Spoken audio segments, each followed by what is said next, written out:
মুহূর্তে দাঁড়িয়ে আমি এটা জিজ্ঞাসা করবো, পার্থ চট্টোপাধ্যায়কে রাজসাক্ষী হবেন এবার? আমার যে আপনার নামের আগে তো চোর শব্দ ট্যাগ করে দিল, চোর পার্থ বলে দিল। একদম ফালতু কথা বলবেন, একদম ফালতু।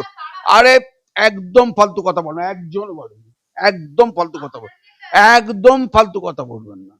এই কারণে বলছি বলবেন না, আমার বাড়ির সামনে একটা লোক এসে কোনোদিনও বলে যায়, যাদের বাড়িতে ডিজে বাজছে, যাদের বাড়িতে তাদেরকে গিয়ে বলবে। আলাদা করে মমতা বন্দ্যোপাধ্যায়কে চিহ্নিত, তুমি তো এই কথা বলে না, তাই তো শুভেন্দু অধিকারীর নিতা, তুমি তো তার প্রশ্ন করলে না। মমতা বন্দ্যোপাধ্যায়, অভিষেক বন্দ্যোপাধ্যায় এটা টার্গেটেড করে তুমি আমার কাছে আসছো, এটা তো ঠিক না। আমি যখন শিক্ষামন্ত্রী ছিলাম 21 পর্যন্ত, তখন কোনো কেস হয়নি। না না, আমি আমার আগে শিক্ষামন্ত্রীটাকে তুমি জানোই না, তার নামও বাধ্য বসু। আমি ছেঁড়া জামা সেলাই করছিলাম, তোর পতন ঘটিয়েছে, পতন ঘটিয়েছে। ওই ছাই প্যাক, আই প্যাক, খাই প্যাক কি আছে আমি জানি না, একটা তো প্যাক আছেই। চুপ রবে না পার্থ। মুখ খুলবেন? এই দেখুন, এই তো খুলছি, তো এই তো আপনার সামনে খুললাম। মমতা ব্যানার্জি যখন এক ছিল, তখন তো আমি 5 লাখ টাকার চাকরি ছেড়ে মমতা ব্যানার্জির পতাকা ধরেছিলাম। পতাকা ধরে কি দুর্নীতি করতে এসছি? যার সৈন্য হিসেবেই থাকার কথা, তাকে সেনাপতি কেন করছে? একটু দেরি করে হবে, অটোমেটিক চয়েস, একটু দেরি করে। কি হলো মানে মাঝখানটাই কি ঘটে গেল যে আপনাকে জেল খাটতে হলো, এত কিছু করতে হলো? শিখন্ডি করা যায় না, আমার কাঁধে বন্দুক রেখে শিকারি হওয়া যাবে না।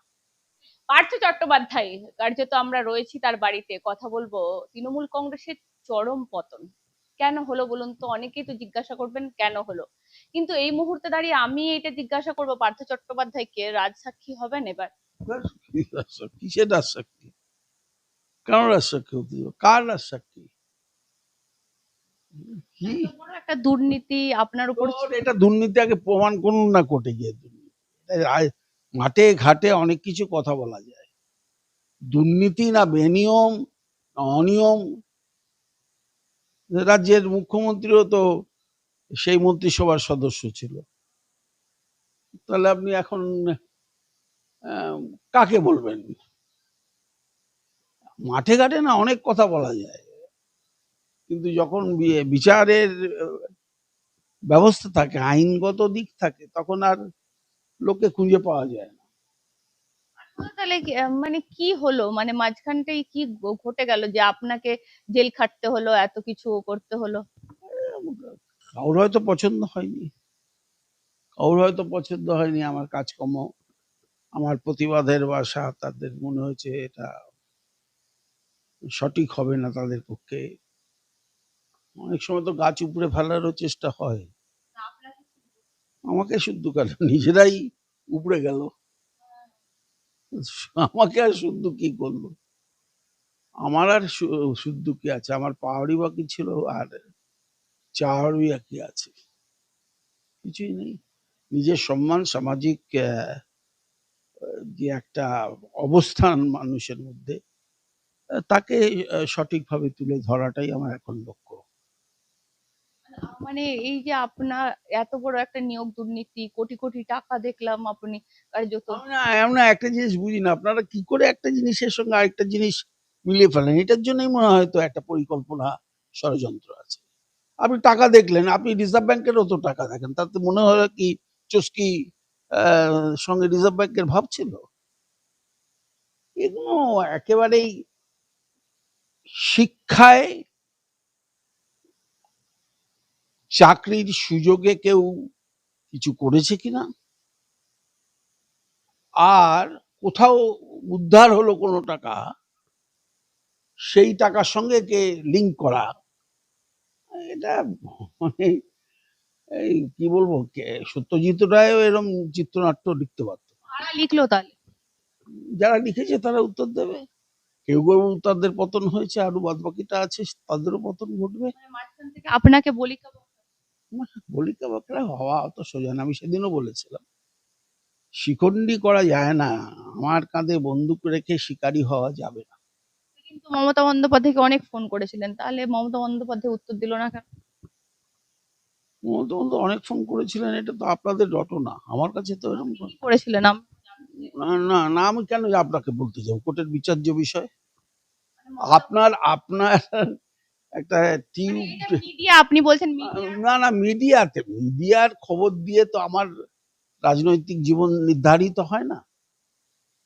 তো আমি আমার সুদীর্ঘ ২৬ বছরের আমার যে সুনামের সঙ্গে রাষ্ট্রায়ত্ত শিল্পের কাজ করেছি। আমার পড়াশুনো, আমার স্কুলিং, আমার পারিবারিক সংস্কৃতি, যারা চেষ্টা করেছে এটাকে মলিন করবার, তারা পার্থদা তৃণমূল কংগ্রেস যারা আবার কি, যারাটা কি তুমি ঠিক করে দেবে, যারা কারা সেটা কারণ এটা তো আদালতে বিচার হবে। আমি কি আদালতে বিচার হবে? আমি তোমাকে বলতে যাবো কেন ভাই? আপনি নিশ্চয়ই তাদের কথা বলেছেন আদালতে, যে কারা আপনার। আমি নিশ্চয়ই বলবো, এখনো তো সময় আসেনি, এখনো তো কেউ সময় আসেনি, আমার আঙুল তুলে তো কেউ বলেনি। যেদিন বলবে তখন শুনবো। আপনাকে আপনার দলের কেউ বলেনি এখনো, যে সবাই তো আপনার উপর চাপিয়ে দিল নাকি আপনার জন্যই এই দেখতে হলো দুর্নীতি? আমার জন্য যদি দেখতে হয়ে থাকে, তাহলে দলের জন্য আমাকে কি দেখতে হলো সেটা ভাবছি। যারা বলছেন, আমি জানি না আপনারা এসব কতটা সাজানো। আপনি আমাদের উপর ভরসা রাখতে পারেন, যে প্রশ্নগুলো আপনার দলের তরফ থেকে এসছে সেগুলোই আমরা করব, আমি দায়িত্ব নিয়ে বলতে পারি। আমার দল বলে তো কোনো কিছু নেই এখন আর। আমার, না, আমার দলটা কোথায়? আমি তো দলের নিলম্বিত নাকি বহিষ্কৃত একজন কর্মী। আমি কর্মীদের দল করি, অর্থাৎ যে সমস্ত কর্মীরা গ্রামে গঞ্জে, যে সমস্ত নেতারা গ্রামে গঞ্জে যাদের দল উপেক্ষিত করেছে, তাদের হয়ে আমি কথা বলি। এই যে তৃণমূল কংগ্রেসের ভরাডুবি হলো, মেনলি কিসের জন্য মনে হচ্ছে? তৃণমূল কংগ্রেসকে গিয়ে জিজ্ঞেস করুন, তারা উত্তর দিতে পারবে। আপনাকে তো বেহালা থেকে টিকিট হলো না, না আমি দাঁড়ালাম না, কোনটা? আপনারা তো আমার সঙ্গে আগেও এসছেন, আমি সেদিনও বলেছিলাম আমি দাঁড়াও। আগে মাধ্যমিক পরীক্ষায় প্রশ্ন করছেন, আমি যখন পোস্ট গ্রাজুয়েটের ছাত্র, এটা আমি উত্তর দিয়েছিলাম, আজও তাই দিচ্ছি। আমি না চিরজীবনে এমন কোনো কাজ করিনি, বা আমার পারিবারিক হোক, কর্মসূত্রেই হোক, শিক্ষায় হোক, সংস্কৃতিতে হোক, যা কোনোদিন আপোষ করেছি। আর দুর্নীতির কোনো প্রশ্নই নেই। মমতা ব্যানার্জি যখন এক ছিল, তখন তো আমি 5 লাখ টাকার চাকরি ছেড়ে মমতা ব্যানার্জির পতাকা ধরেছিলাম। পতাকা ধরে কি দুর্নীতি করতে এসছি? তাহলে এত দুর্নীতি গোটা রাজ্য জুড়ে পুরোটা বলা হলো পার্থ চট্টোপাধ্যায় বুঝবে, শিক্ষামন্ত্রী বুঝবে, তাহলে আপনি নিজের উপর নিলেন কেন তাহলে? কোথায় নিলাম? এটা কে বললো আপনাকে নিলাম? না, এটা আপনি বলছেন। তরফ থেকে তো কিছু মানে না, আমার তরফ থেকে এটা নেই। তার কারণ আমি হাজারো হাজারো জেলায় জেলায় আমাদের সমর্থকদের, আমার সহকর্মীদের, আমার শুভানুধ্যায়ীদের, আমার স্পষ্ট বক্তব্যে যদি তাদের বিড়ম্বনা বাড়ে, তাই চুপ ছিলাম। আমি এটাও বলেছিলাম, চুপ রবে না পার্থ। মুখ খুলবেন? এই দেখুন, এই তো খুলছি, তো এই তো আপনার সামনে খুললাম।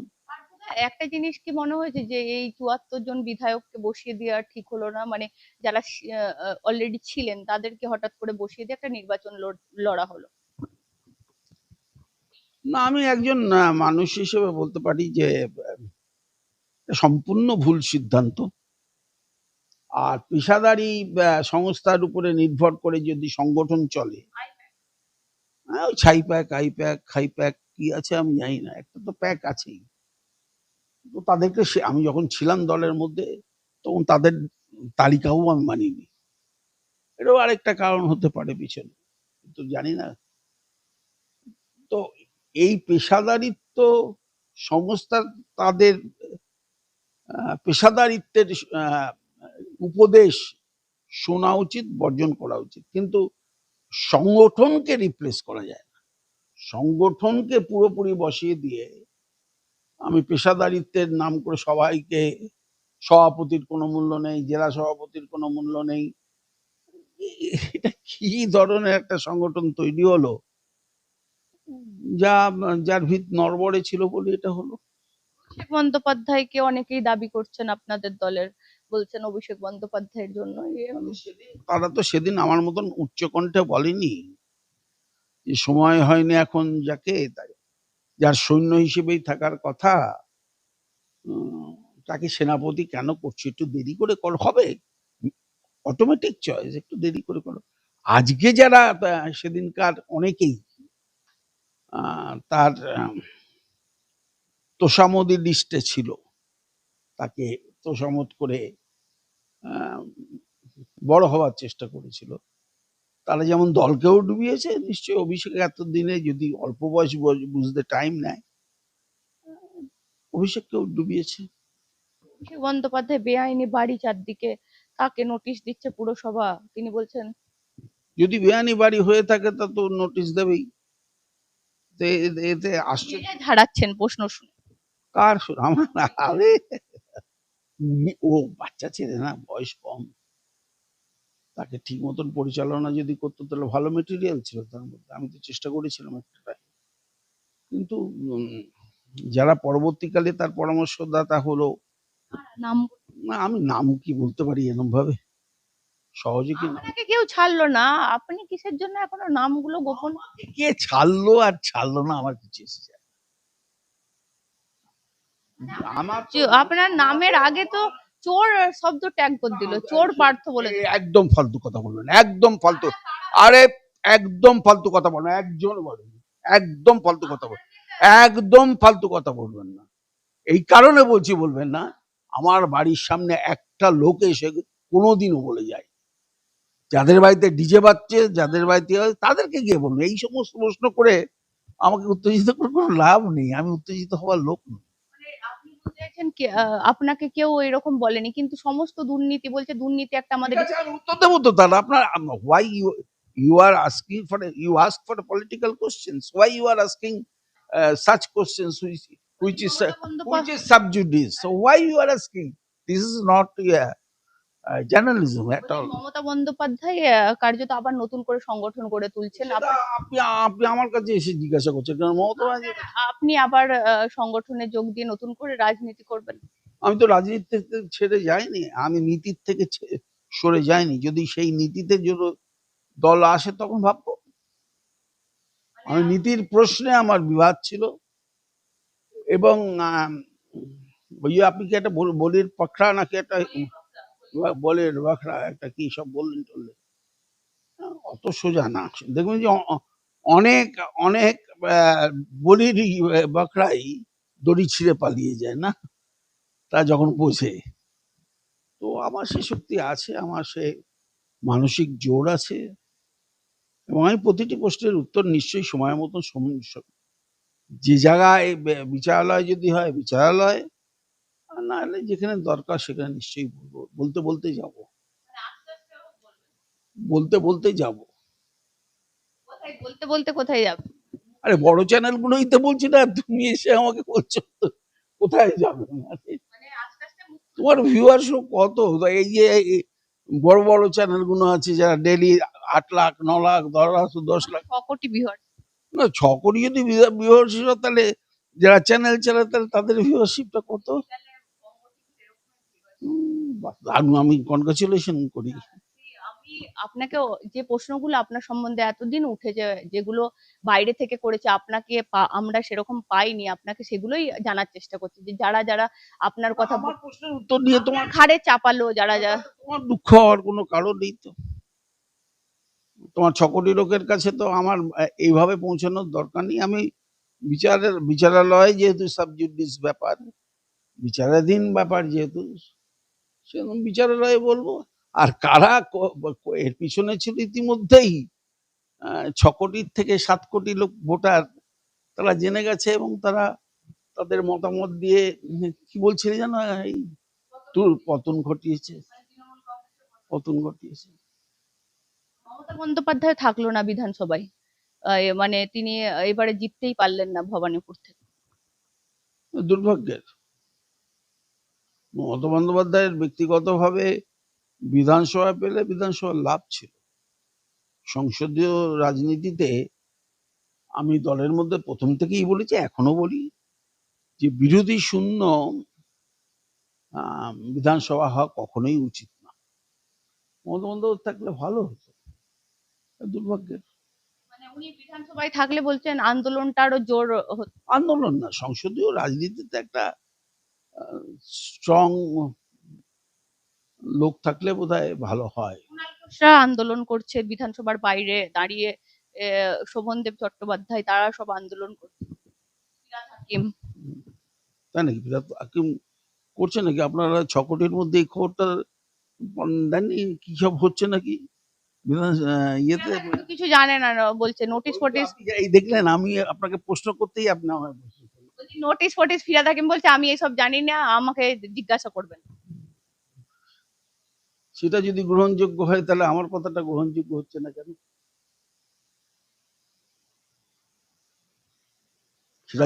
সেটা যদি গ্রহণযোগ্য হয় তাহলে এই শিক্ষার ব্যাপারে আমার কথাটা গ্রহণযোগ্য হচ্ছে না কেন? মানে উনি জানেন না, তাই তো? না না, আমি আমি তা বলছি না, উনি বলছেন জানেন না। তা আমি যদি তো বলছি জানি না, তোমরা গ্রহণযোগ্য হচ্ছে না। তৃণমূল কংগ্রেস এই বলছে, এ বলছে, তাই বলছে। আমি না এই তর্ক বিতর্কের মধ্যে যেতে চাই না। একটা কথা তোমাদেরকে আমি খুব পরিষ্কারভাবে বলতে চাই, যা রটে তা সবসময় ঘটে না, আবার যা ঘটে তা সবসময় রটে না। তো এই জিনিস দুটোর মধ্যে ফারাক আছে।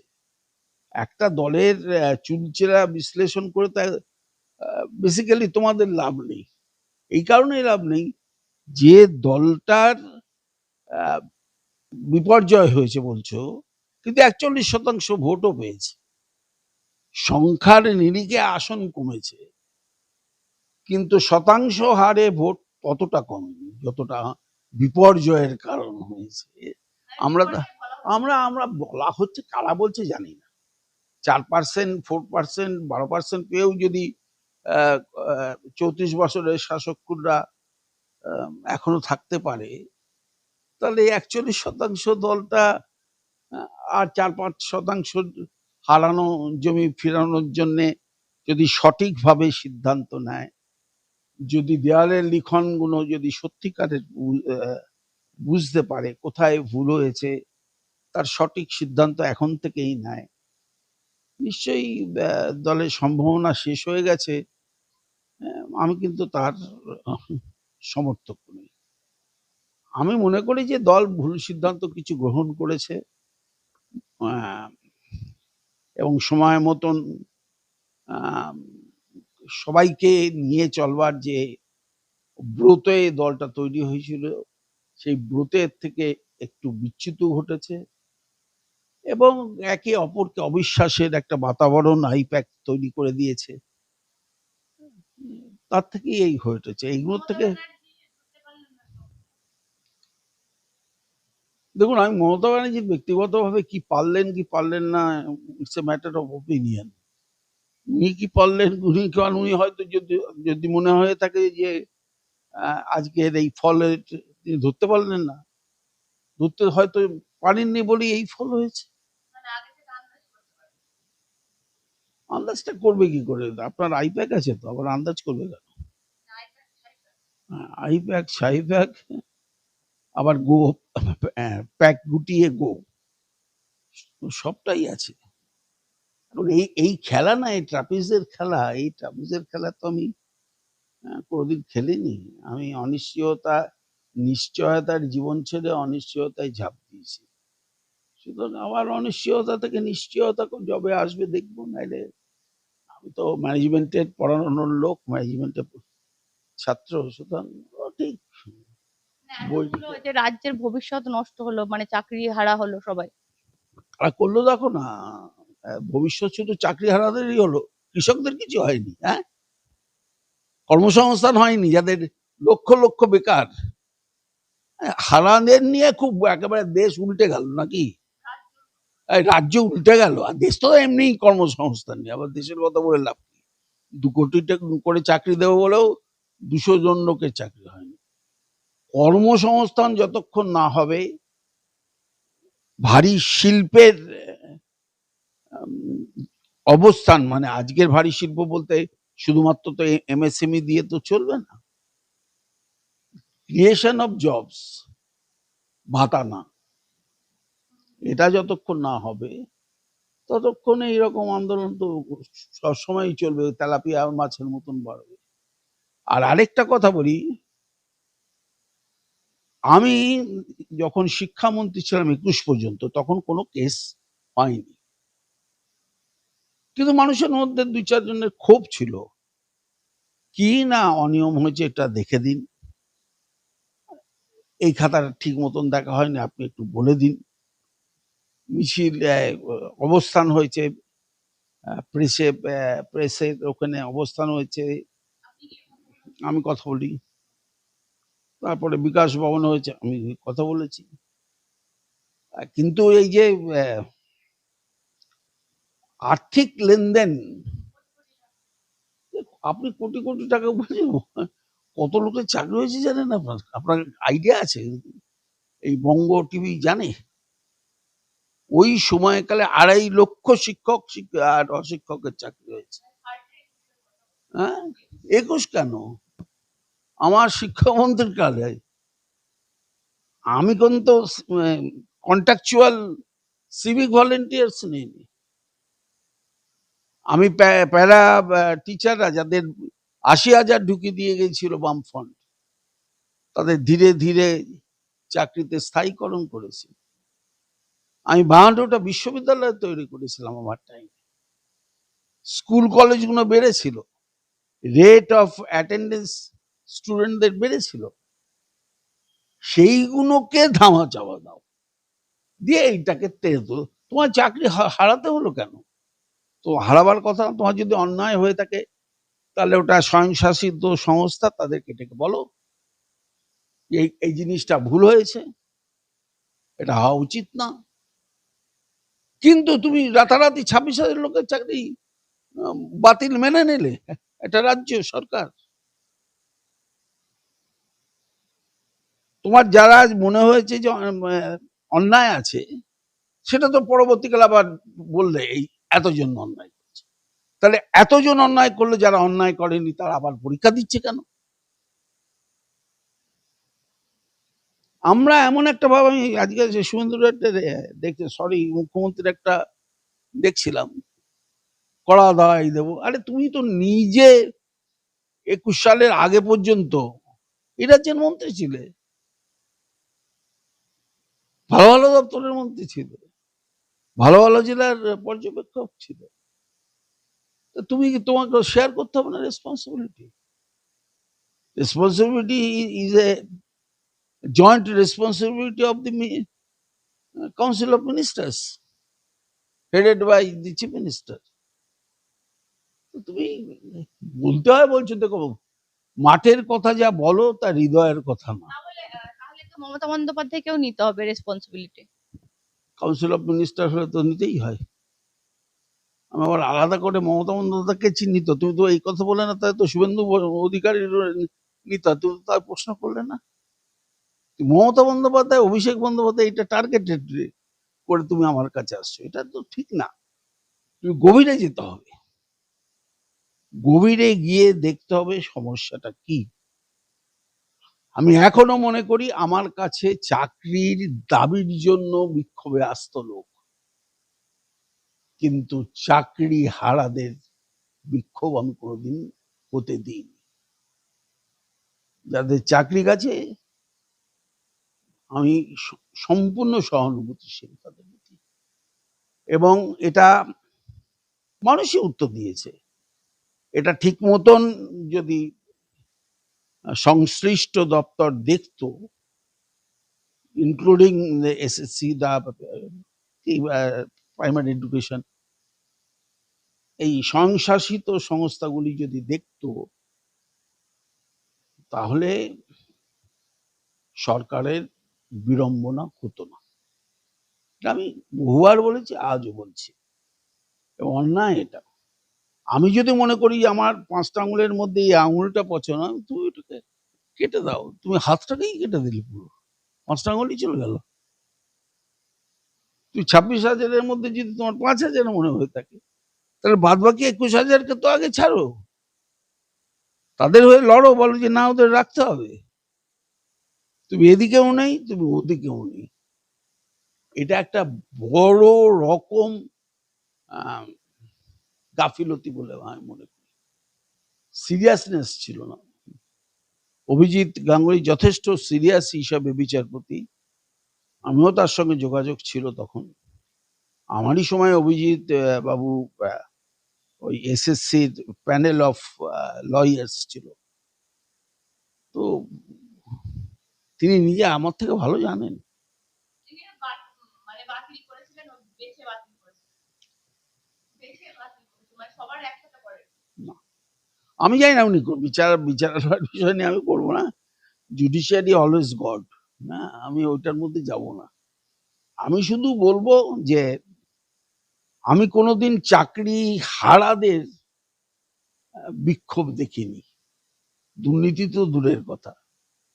আমি যখন জেলে চলে গেলাম বা শিক্ষা দপ্তর থেকে সরে এলাম, তারপরে সেটা শুরু হলো চাকরি হারা। আমি চাকরি প্রার্থী, সে কে? তো আপনার পরে আচ্ছা, আমার আগের শিক্ষামন্ত্রীর নামটা কি? না না, আমি বলছি আমার আগের শিক্ষামন্ত্রীটাকে তুমি জানোই না, তার নামও বাড়তে বসে। আমি ছেঁড়া জামা সেলাই করছিলাম, তাই না? আপনি তো আজকে একদম বিস্ফোরক তথ্য বলছেন। আরে আদালতে হবে, বিস্ফোরক আমি কিছু বলি না, ওগুলো তো তোমাদের ব্রেকিং পয়েন্ট, ব্রেকিং এইসব আপনার আগে বাত্য বসু, আপনার পরে বাত্য বসু, মাঝখানে আপনি। মাঝখানে দুই পাশে দুই নদী বয়ে যায়, তো জলের স্রোত না আটকানো যায় না, রাস্তা বদল করতে পারে ছেঁড়া জামা সেলাই করতে করতে আপনাকে মাঝখানে আর সময় পেলেন না। না। কি যেন পলিটিক্যাল আবর্জনা না, এটা কি সব নতুন নতুন ওই ছেলেরা বলতো না, তারাই দলটাকেই আবর্জনাতে ফেলে দিল। এইটাই কষ্টের, আমার অন্য কোনো কষ্ট নেই। সাগরে বিছানা পাতলে কি আর শিশিরে ভয় হয়?